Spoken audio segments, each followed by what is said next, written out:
Ya, semuanya apa kabar teman-teman? Kembali lagi bersama saya Erwin Wood di acara 5 pertanyaan dari orang kafir. Nah, acara 5 pertanyaan dari orang kafir ini terselenggara karena kerjasama dari Comika Media dan juga cariustadz.id.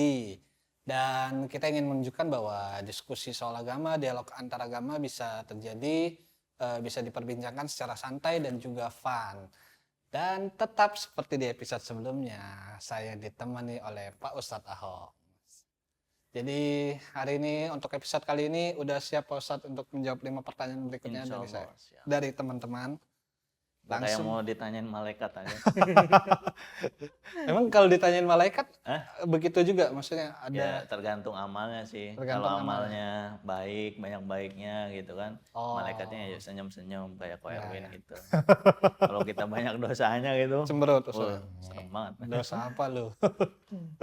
Kita langsung mulai ke 5 pertanyaannya. Pertanyaan pertama Pak Ustadz. Ini dari Angel Koprol. Nah, dia suka muter keliling-keliling jalan juga gitu dia. Dia nanya, boleh nggak sih orang Islam memasak binatang haram? Tidak makan, hanya masak.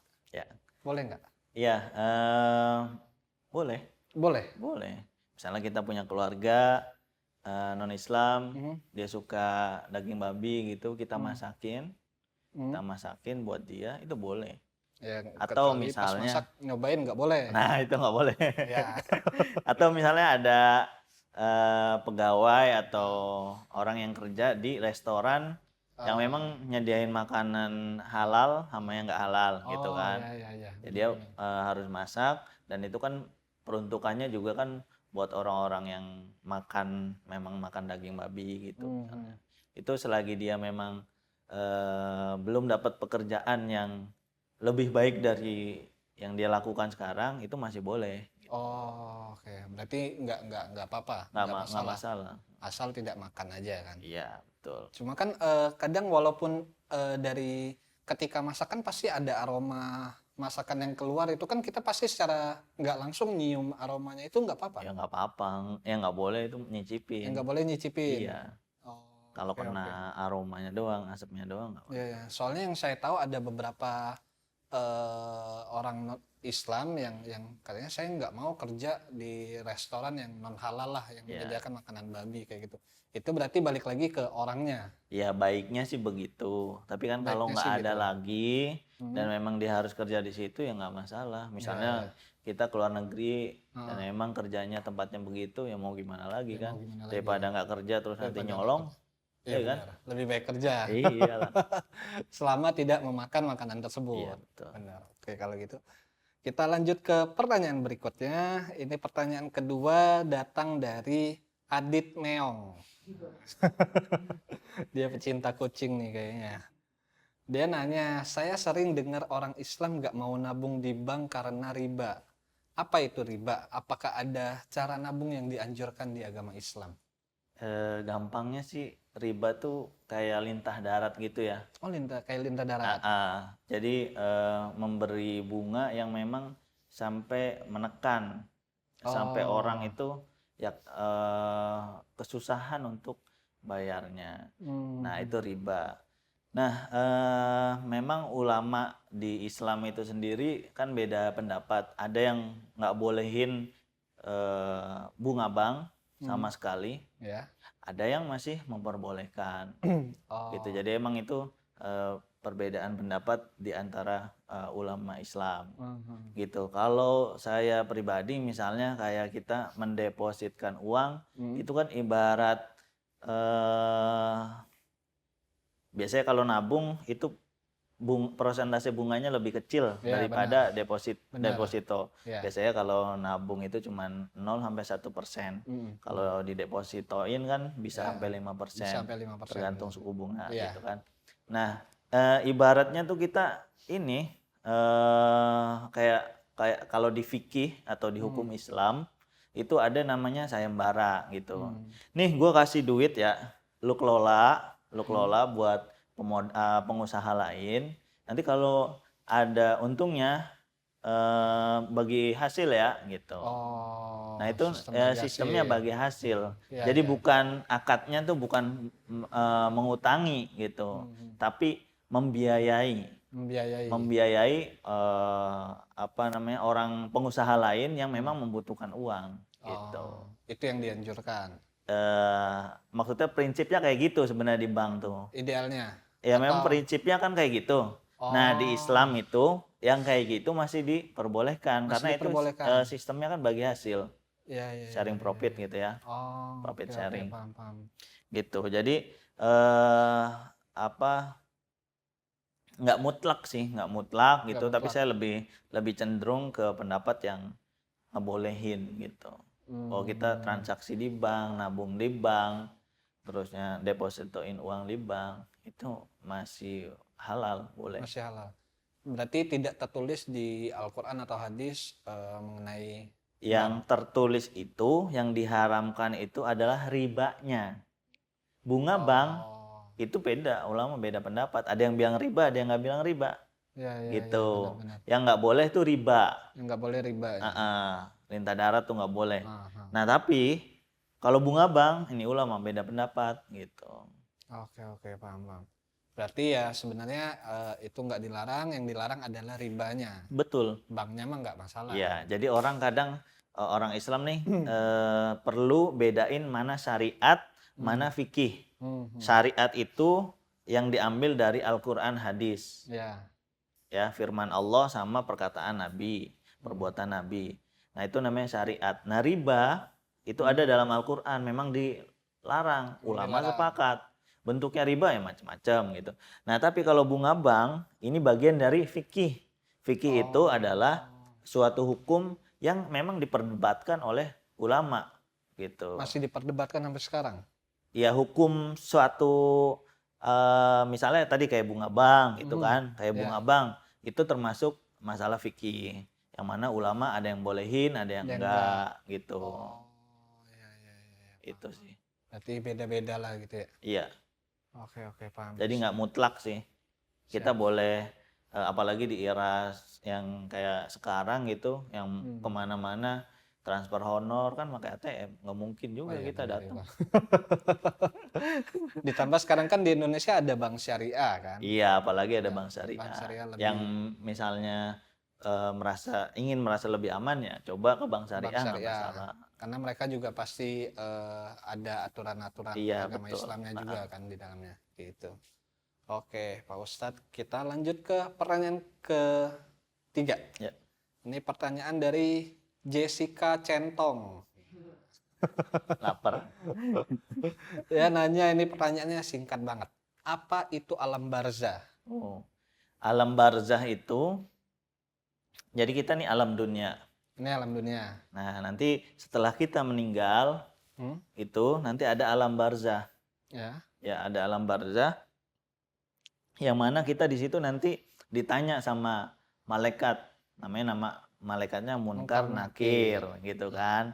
Kalau amal baik kita ditanyain dulu di situ. Nah nanti ditunggu sampai kiamat, ya sampai kiamat dikumpulin di suatu tempat namanya padang mahsyar. Semua orang itu nanti bakal dikumpulin, yang baik sama yang buruk itu dikumpulin jadi satu. Nah nanti kalau udah itu ditimbang-timbang amalnya segala macam gitu kan, dipertanggungjawabkan nanti. Habis itu baru deh ke akhirat gitu. Ada 3 alam, alam dunia, alam barzah, sama alam akhirat gitu. Berarti itu kayak bisa dibilang satu tempat sebelum menuju ke alam akhirat. Ya, Maknanya untuk ditempatkan di akhirat di mana gitu. Ya.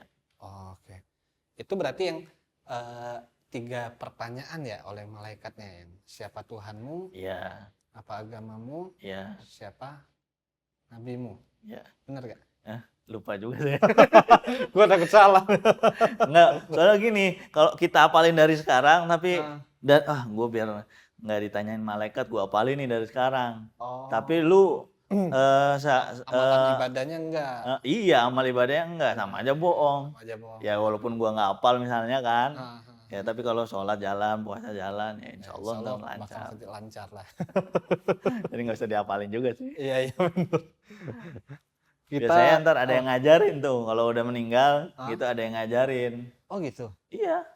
Sebelum Jadi namanya ditalkin tuh diajarin, entar lu kalau gua udah melangkah 7 kaki dari sini, bakalan ada malaikat yang nanyain siapa Tuhanmu, siapa imammu, siapa nabimu, siapa saudaramu dan seterusnya itu gitu. prosesnya pas disebutnya sakratul bukan?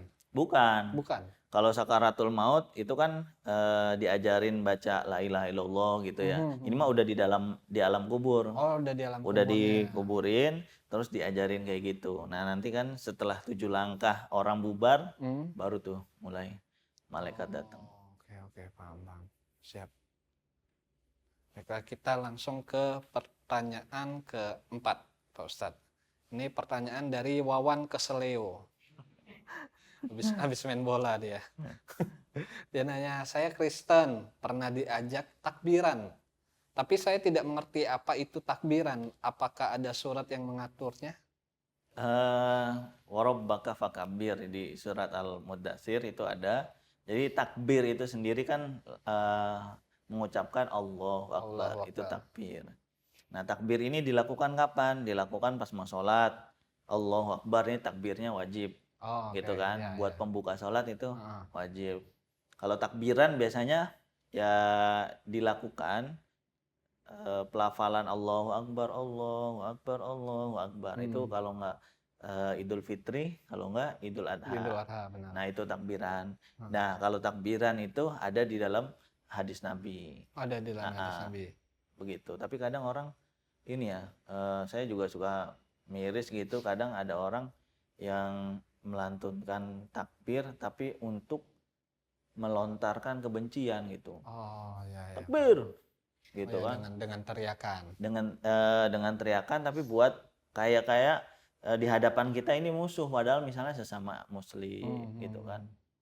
Padahal menyerukan nama Tuhan. Iya, padahal kan takbir Allahu Akbar harusnya ya dibuat sholat, dibuat mengagungkan Allah, bukan dibuat untuk melawan seseorang gitu. Ya, ya. Tapi kalau dari pertanyaan dia Kristen diajak takbiran boleh atau enggak sebenarnya?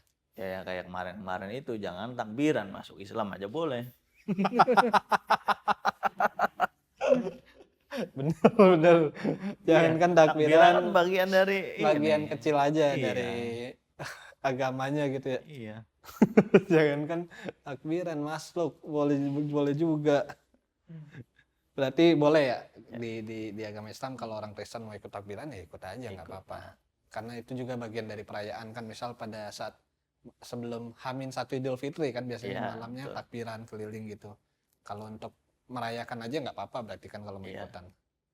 Oke, kalau gitu Pak Ustadz, kita sampai di pertanyaan terakhir di episode kali ini.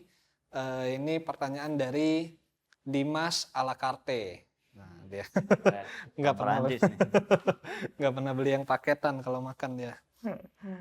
Dia nanya, kenapa orang Islam hanya berkurban sapi, kambing, dan unta? Apakah jika hanya mampu kurban ayam boleh nggak? Ya, memang di Al-Quran itu disebutkannya Al-An'am. Bahasa Arabnya Al-An'am itu hewan ternak yang terdiri atas ya tadi sapi, kambing, kerbau, atau unta. Gitu kan. Nah, kebetulan ayam nggak termasuk di dalam itu. Tapi ada pendapat dari sahabat Ibnu Abbas yang bolehin berkurban itu pakai ayam. Atau akikah juga pakai ayam. Yang nggak boleh itu kurban perasaan. Wah.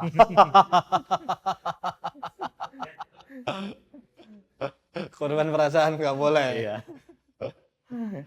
Nah itu, jadi ada pendapatnya yang bolehin kurban pakai ayam. Karena pada dasarnya kita merujuk pada dalil yang jelas atau petunjuk yang jelas dari Al-Quran bahwasanya yang diperuntukkan untuk kurban adalah Al-An'am. Al-An'am ya hewan yang tadi disebut itu.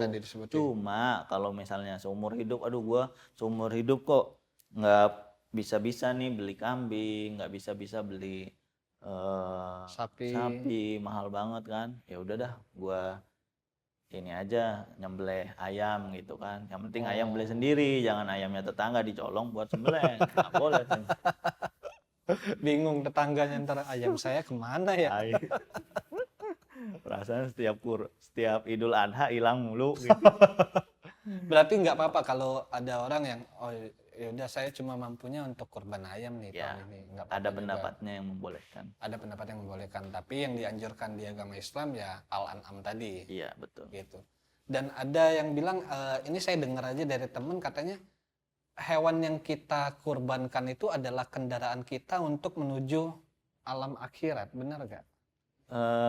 Kalau itu saya belum dengar riwayatnya ya, belum dengar riwayatnya. Tapi ya nanti kita sesuai amal kita sih. Sesuai amal aja. Ya, sesuai amal kita. Kalau amal kita banyak, ya pasti kendaraannya enak gitu ya. Yeah. Ya kalau misalnya ini di akhirat kita kendaraannya kambing kan lama juga nyampainya Iya kan. benar. Kalau onta mah jelas kendaraan. Nah, kambing kan bukan kendaraan. Yes. Orang-orang makainya BMW, Mercedes gitu, ini pakai kambing. Lama nyampenya. Iya. Berarti maksudnya diperbolehkan ya tergantung niat juga lah mau nyumbang apa, mau kurban apa gitu. Iya, betul. Dan berkurban ini pada saat momen Idul Adha aja atau boleh kapanpun? Iya, berkurban itu Idul Adha aja. Idul Adha aja. Iya. Kalau misalnya ada menyembelih, aktivitas menyembelih selain Idul Kurban atau Idul Adha, itu biasanya akikah. Akikah. Iya, anak-anak yang baru lahir 7 Lahiran. hari Iya, gitu kan, diakikahin make kalau laki-laki domba 2 gitu, kalau perempuan 1 Oke, gitu. Berarti kalau misal nih ada orang muslim yang di hari nggak hari lahiran, nggak hari akikah, nggak hari Idul Adha tapi mau kurban, hitungannya nggak kurban itu? Enggak, harus di bulan Idul Adha itu. Dan hari apa namanya, biasanya setelah sholat Idul Adha baru kurban tuh sampai 3-4 hari setelahnya. Berarti harus ada momen Idul Adha atau Iya. akikah tadi ya? Ya itu bukan kurban sih, ya nyembelih biasa Nyembelih aja. biasa untuk Kalaupun disumbangin. dibagi-bagiin itu namanya sedekah. Namanya sedekah maksudnya. Betul. Oke, siap Pak Ustadz. Hari ini untuk episode kali ini sudah 5 pertanyaan, dibantu jawab juga sama Pak Ustadz. Semoga ya ada ilmunya yang bisa teman-teman ambil dari acara ini. Amin, Pak amin. Ustadz. Ya. Dan tidak henti-hentinya bahwa acara 5 pertanyaan dari orang kafir ini terselenggara karena kerjasama dari Comika Media dan juga cariustadz.id. Jadi jangan lupa saksikan terus. Kita ketemu di episode selanjutnya. Bye. أعوذ بالله من الشيطان الرجيم حرمت عليكم الميتة والدم ولحم الخنزير وما أهل لغير الله به